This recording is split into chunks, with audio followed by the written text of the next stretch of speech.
टोर browser और dark web, ये दो नाम सुनते ही लोगों के मन में जिज्ञासा और डर दोनों पैदा हो जाते हैं। टोर एक ऐसा ब्राउजर है जिससे आप इंटरनेट पर गुमनाम रह सकते हो और डार्क वेब एक ऐसी दुनिया है जहां पर कानून की नजरें नहीं पहुंच पाती। लेकिन इस गुमनामी के पीछे क्या छुपा हुआ है आखिर? क्या यह सिर्फ निजता की रक्षा का एक तरीका है या फिर ये इंटरनेट की काली गलियों में चल रहे अपराधों का अड्डा है? आज के हमारे इस केस स्टडी में हम जानेंगे टोर की सच्ची कहानी, डार्क वेब के रहस्यमय और खतरनाक पहलुओं को, और ये भी कि इसमें कैसे लोगों की जिंदगी बर्बाद हो जाती है। टोर यानी कि ऑनियन रूटर असल में एक अमेरिकी मिलिट्री प्रोजेक्ट था। ये 1990 के दशक के आखिर के हिस्से में अमेरिकी नौसेना ने टोर को डेवलप किया था ताकि उनकी खुफिया एजेंसी इंटरनेट पर सुरक्षित और गुप्त तरीके से संचार कर सके। लेकिन इसके बाद सन 2002 में टोर को ओपन सोर्स बना दिया गया था और अब कोई भी इसे इस्तेमाल कर सकता था। यह ब्राउजर अपने इंटरनेट ट्रैफिक को कई सर्वरों के जरिए रूट करता है जिससे आपकी पहचान छिप जाती है।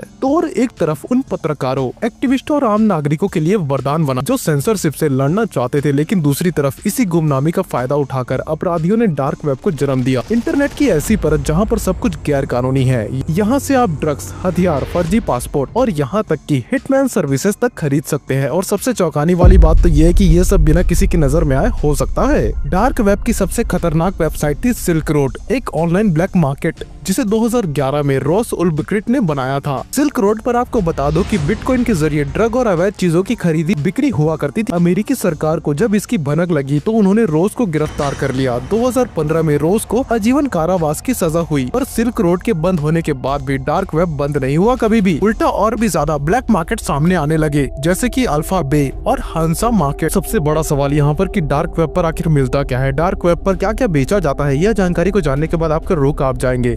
इसको मैं बोल के तो नहीं बता सकता, लेकिन आगे आपको विजुअली दिखा सकता हूँ क्योंकि ये YouTube गाइडलाइन के विपरीत होगी। और यहाँ पर टोर को द ऑनियन रूटर इसलिए कहा जाता था क्योंकि इसमें प्याज की तरह कई लेयर होते थे। जब आप टोर ब्राउजर से कोई भी वेबसाइट खोलते तो आपकी रिक्वेस्ट कम से कम 3 नोड रिले सर्वर से होकर जाती थी, एंट्री नोड, मिडल नोड और एग्जिट नोड। इसकी वजह से यहाँ पर किसी को भी कोई ट्रेस नहीं कर पाता था, जैसे कि फॉर एग्जाम्पल रिक्वेस्ट कहाँ से आई है और कहाँ जा रही है। लेकिन यहाँ पर इससे ये भी संभव हो रहा था कि गैर कानूनी गतिविधियाँ बेधड़क हो सके। सन 2014 में FBI और यूरोपोल ने मिलकर ऑपरेशन एनिमोस चलाया, जिसमें सैकड़ों डार्क वेबसाइट्स को बंद किया गया और कई 100 संदिग्धों को गिरफ्तार किया गया। लेकिन टोर नेटवर्क के डिसेंट्रलाइजेशन और ओपन नेचर की वजह से कुछ ही महीनों में वो वेबसाइट दोबारा नए डोमेन पर आ गई, ठीक वैसे ही जैसे कि पायरेट बे की कहानी में आपने देखा था। डार्क वेब सिर्फ अपराध का अड्डा नहीं है, ये एक साइकोलॉजिकल ब्लैक होल भी है। रेडिट और यूट्यूब पर कई यूजर्स ने बताया है कि उन्होंने क्यूरियोसिटी में डार्क वेब एक्सेस किया, लेकिन वहाँ जो उन्होंने देखा उससे उन्हें PTSD तक दे दिया। Snuff videos. डार्क वेब का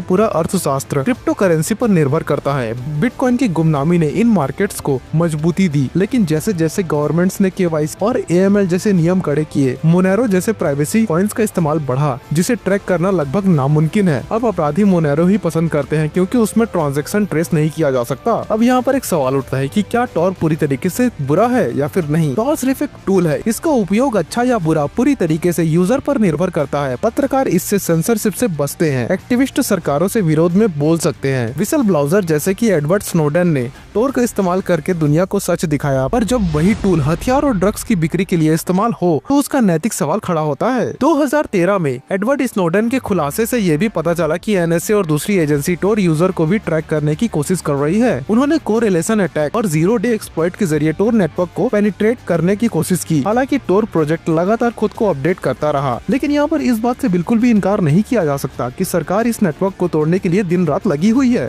आज के टाइम पर डार्क वेब हजारों साइट्स पर भरा हुआ है। ऑनियन डोमेन यहाँ पर चलते रहते हैं, वहाँ रेडिट जैसे फोरम है, मार्केट प्लेस है और यहाँ तक कि फेसबुक का भी एक टोर वर्जन अवेलेबल है। पर जिस तेजी से यहाँ पर लॉ इन्फोर्समेंट एजेंसी इससे लड़ रही है, उसी तेजी से ये भी खुद को बहुत जल्दी इवॉल्व कर रहा है। टोर, VPNs, क्रिप्टो करेंसी सब ने मिलकर नया अनजाना इंटरनेट नेटवर्क बना दिया है, जिसे बंद करना अब सरकार के लिए नामुमकिन होता जा रहा है। डार्क वेब के बारे में एक और कुख्यात किस्सा है रेड रूम का। कहा जाता है कि रेड रूम वो लाइव स्ट्रीम प्लेटफॉर्म है जहां पर किसी को टॉर्चर करते हुए या फिर मर्डर करते हुए दिखाया जाता है और दर्शक पैसे देकर तय करते हैं कि क्या किया जाए। हालांकि कई साइबर एक्सपर्ट्स कहते हैं कि रेड रूम ज्यादातर अफवाहें या फिर स्कैम है, पर कुछ घटनाएं ऐसी भी हुई है जिन्होंने इस डरावनी कल्पना को हकीकत में बदल दिया था। डार्क वेब पर सबसे ज्यादा बिकने वाला प्रोडक्ट है ड्रग्स। एक रिपोर्ट के अनुसार सिर्फ एक साल में अल्फा बे पर $1 अरब से ज्यादा ड्रग बिकी थी। डार्क वेब ने ड्रग डीलिंग को डेमोक्रेटाइज कर दिया। अब किसी को भी गली के डीलर की जरूरत ही नहीं, बस स्टोर खोलिए, बिटकॉइन दीजिए और पार्सल आपके दरवाजे पर। इससे युवा पीढ़ी में नशे की लत और ओवरडोज के केस काफी बढ़ गए थे, खास करके अमेरिका और यूरोप जैसे बड़े देशों में। आपको ये भी बता दूं कि डार्क वेब का इस्तेमाल सिर्फ अपराधियों द्वारा नहीं बल्कि आतंकवादी संगठन ने इसका पूरा इस्तेमाल किया है। अल कायदा जैसे संगठन डार्क वेब पर ट्रेनिंग मैनुअल शेयर करते हैं। ISIS ने एक समय टोर और एनक्रिप्टेड मैसेंजर के जरिए भर्तियां शुरू की थी। 2016 में एक रिपोर्ट आई थी जिसमें बताया गया था कि कैसे आतंकवादी बिटकॉइन से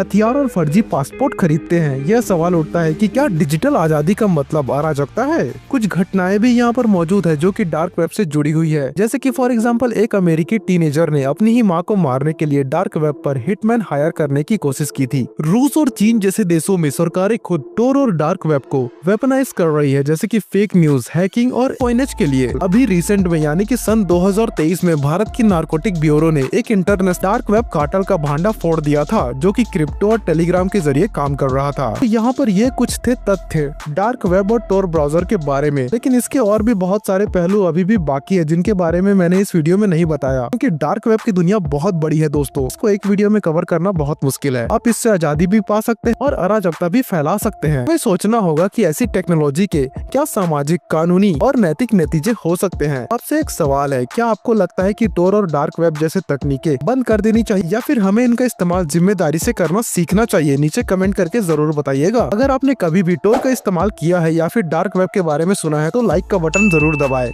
और हाँ, ऐसे ही वीडियोस के लिए सब्सक्राइब करना ना भूलिएगा। हमारी टीम जल्द ही डार्क वेब से जुड़े सभी खतरनाक केस पर एक और वीडियो लेकर आएगी, तो बेल आइकन जरूर दबाएं। मिलते हैं किसी और वीडियो में, तब तक के लिए गुड बाय।